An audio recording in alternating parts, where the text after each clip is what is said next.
d'amélioration et de valorisation des systèmes de traçabilité forestière par les technologies rendues à sa phase 2.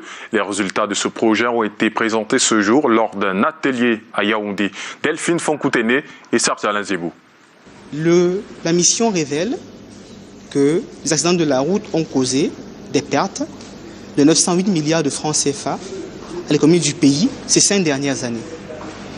C'est dire qu'il y avait là de quoi financer la construction du port de Kribi, du barrage de Lompangar, du barrage de Memvele, à peu de choses près. Alors, si l'on voit le coût de ces infrastructures, 908 milliards, les pertes qui ont été occasionnées, c'est des sommes qui auraient pu servir valablement au développement du pays. Mais il n'y a pas que le coût financier. Le coût humain est important. Beaucoup de pertes en vie humaine. Dans ces accidents, nous perdons de potentiels ingénieurs, professeurs, instituteurs, donc le capital humain de la nation.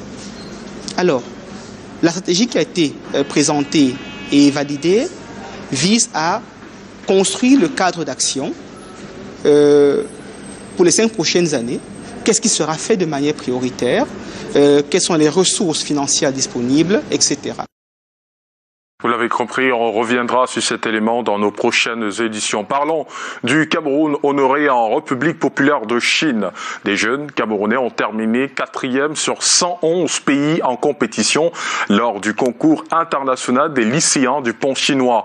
Les lauréats ont foulé le sol de l'aéroport international Yaoundé-Simalène ce mardi au terme de 2 semaines de compétition culturelle. Raksha Baseketna et Constant Kamga. L'Institut Confucius reçoit ses champions. Les candidats de la 11e édition du concours international des lycéens du pont chinois sont arrivés ce mardi à l'aéroport international de Yaoundé-Simalène.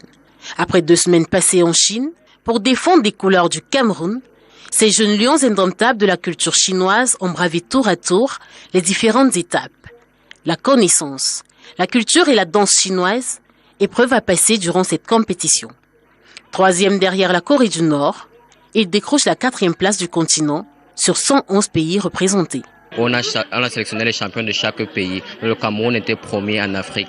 Maintenant, à la finale, même quand ça ne s'est pas passé très bien, mais quand même, on a remporté le championnat d'Afrique. En Afrique, 20 pays. En Europe, 36 pays.